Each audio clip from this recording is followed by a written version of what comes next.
By the time you're watching this, you probably got the news that for the second year in a row, we are canceling our Ash Wednesday service. The part of me that doesn't want to think about death, I'll have to admit, was a little relieved. But the whole point of what I was going to say, first of all, I want to say a big reason I'm disappointed is because we were going to do an amazing collaborative service with First Presbyterian Church of Mankato. Pastor Eric and I, were giddy with excitement about what we put together, but we have plans to do not wait another year to do one together. But so this is maybe to First Pres, if Eric shares this with you all. Thanks for wanting to do something with us. We want to do something with you too. But so the part of me that doesn't like to talk about death was a little relieved, but the part of me that was going to tell you why we but why we might want to consider our mortality more often, how we might feel drawn to it, was disappointed. I was convinced of myself that is a good thing, and part of it is not because of my own belief, but because of a really much better sermon that was given by Jesus, where he said, this was going to be one of the readings from Matthew 5, you know it, maybe. It starts off, "Blessed are the poor in spirit, for theirs is the kingdom of heaven."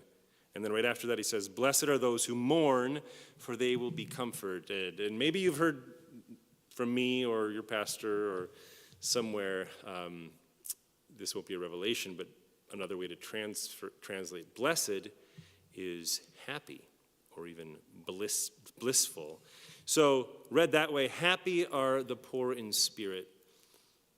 Happy are those who mourn. So Jesus is not saying you should consider your death if you want to be a wise, mature person. He's saying there's happiness this way. Looking at grief and mourning, looking at poverty of spirit might make you happy. And that is weird. I'm trying to trust that more myself. But I think a key to help us with that, you also may have heard from a pastor somewhere that another way to translate spirit is breath in both the Greek and Hebrew languages. Read that way, happy are those who are poor in breath. Happy are those who have less breath than they might want. Happy are the breathless. Breathless is an interesting word because it is an example of a contronym. Here's a little English lesson. Contronym is a word that can also mean its opposite. And breathless means, on the one hand, without breath. If you run a race and you're heaving, you're an Olympian at the end of the biathlon, when they're heaving, they are breathless, they're out of breath. Well, the ultimate breathless state is, of course, death when we take our last. But breathless can also mean breathless with excitement, breathless with anticipation, right? Something that's breathtaking is beautiful. So the thing that Jesus is trying to tell us in a way, I think, is that what we see as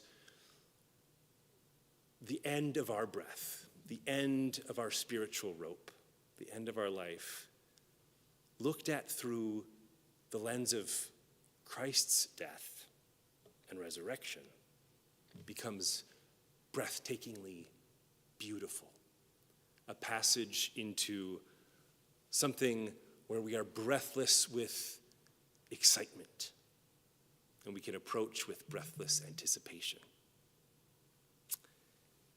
Since no one is here, I'm going to ash myself. I think that's weird, but I'm going to do it anyways. This whole thing is weird. It's almost like God is saying, take a break from thinking about mortality. Just go watch some Netflix. But here we go. Remember that you are dust, and to dust you shall return. Bless you.